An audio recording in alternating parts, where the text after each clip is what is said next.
సగ్గుబియ్యం వడలు చేసుకుందామండి. అందుకని నేను ఒక కప్పు సగ్గుబియ్యం తీసి నానబెడుతున్నాను. ఒక రాత్రి అంతా నానాలండి. అందుకని నేను ఇప్పుడు నైటే నానబెడుతున్నాను. ఇప్పుడు ఈ కడగాలి, కొంచెం వాటర్ వేసి కడుక్కుందాము. కొంచెం ఇలా అనుకుంటా కడిగితే సరిపోద్దండి. ఎక్కువగా ఇలాగ ఫ్రెష్ చేయకంటే కొంచెం ఇలా అని ఇంక నీళ్ళు వంపేసుకోవాలండి. మనము ఈ నీళ్ళు లేకంటే వంపేసుకోవాలి. మనము ఏ కప్పుతో అయితే సగ్గుబియ్యం తీసుకున్నామో అదే కప్పుతో వాటర్ వేసుకోవాలండి. నేను అదే కప్పుతో వేస్తున్నాను. ఈ వాటర్ సరిపోద్దండి ఇవి నానడానికి. ఒక కప్పు వాటర్ ఒక కప్పు సగ్గుబియ్యంకి సరిపోద్ది. ఇది నానబెట్టుకున్నాం కదా, మూత పెట్టేసుకుందాం. ఇంకోండి పావు కప్పు పల్లీలు తీసుకున్నాను.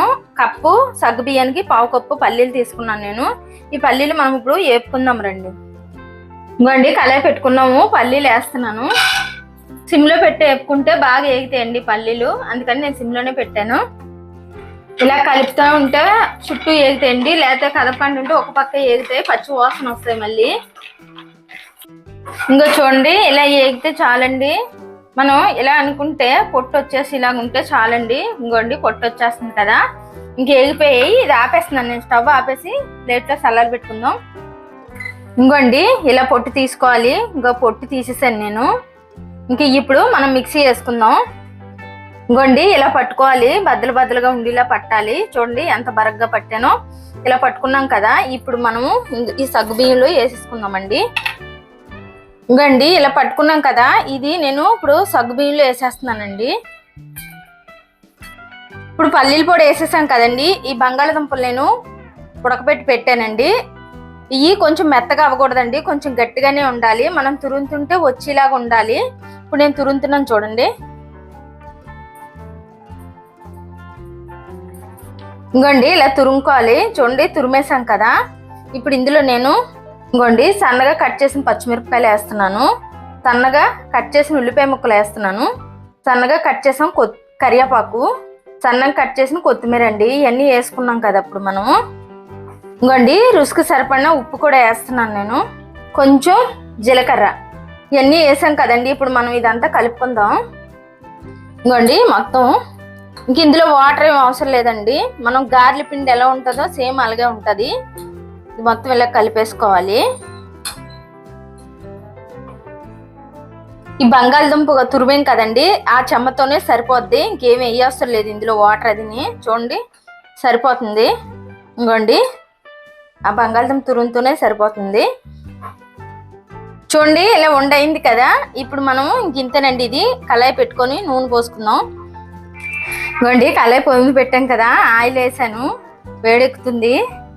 ఇంకోండి చేతికి ఇలాగా ఆయిల్ ఇలాగ అప్లై చేసుకోవాలండి. ఇలా చేసుకొని మనము ఇలాగా మనకి ఎంత ముద్ద కావాలో అంత చేసుకొని ఇంకోండి ఇలా ఇప్పుడు ఇలా చేసాం కదండి, సేమ్ ఒక వడలాగే.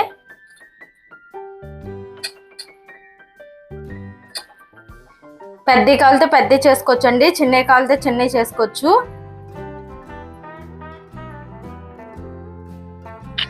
ఇంకోండి ఇలా ఓలు పెట్టుకోవాలి. ఇంకో చూడండి నేను ఓలు పెట్టాను. ఆయిల్ ఎక్కింది, ఆయిల్ వేసుకుందాం. ఇంకోండి వేసుకున్నాం కదా, సిమ్లోనే పెట్టండి, ఆయిల్లో పెట్టకండి. వేసిన వెంటనే కలర్ వచ్చేస్తే కానీ కొంచెం లోపల ఉడకదు మళ్ళీ. అందుకని నేను సిమ్లోనే పెట్టాను. నూనె వేడి ఎక్కే వరకు ఆయిల్లో ఉంచాను, తర్వాత సిమ్లో పెట్టానండి. ఇంకోండి ఇది ఉదయం బ్రేక్ఫాస్ట్ కానీ నేను రాత్రి నానబెట్టుకున్నానండి. ఈ సగ్గుబియ్యం భలే టిఫిన్కి అయితే ఇబ్బంది లేకుండా అయిపోద్దండి. పొద్దున్నే రాత్రి నానబెట్టుకున్నామంటే ఇప్పుడు మనం సాయంత్రం స్నాక్స్ కావాలన్నా సరే, సాయంత్రం ఉదయం 9 గంటల నానబెట్టుకుంటే సాయంత్రం 5 గంటలకల్లా నానతాయండి. పిల్లలు వచ్చేటప్పటికి ఇబ్బంది ఉండదు స్నాక్స్ కదిని. ఇలా చేసుకుంటే మాత్రం టేస్ట్ మాత్రం చాలా బాగుంటుందండి. తినలేని వాళ్ళు కూడా తినడానికి ఇష్టపడతారండి ఇలా చేసుకుంటే. ఇంకోండి ఏగిపోయి తీసేస్తున్నాను. ఈ కలర్ అయితే చాలండి. చూడండి ఎంత బాగా ఏగాయో. తీసేస్తున్నాను నేను ఇంకా.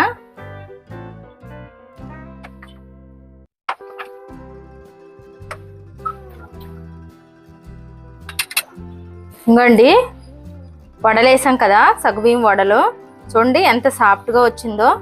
టేస్ట్ మాత్రం చాలా బాగుంటుందండి ఇలా చేసుకుంటే. చూడండి ఎంత బాగా వచ్చాయో. పిల్లలు కానీ పెద్దవాళ్ళు కానీ చాలా ఇష్టంగా తింటారండి ఇలా చేసుకుంటే. సగ్గుబియ్యం వడలు హెల్తీ ఫుడ్ కూడా, ఆయిల్ కూడా పేర్చలేదు చూడండి. నచ్చితే లైక్ చేయండి, షేర్ చేయండి, కామెంట్ చేయండి, సబ్స్క్రైబ్ చేయండి.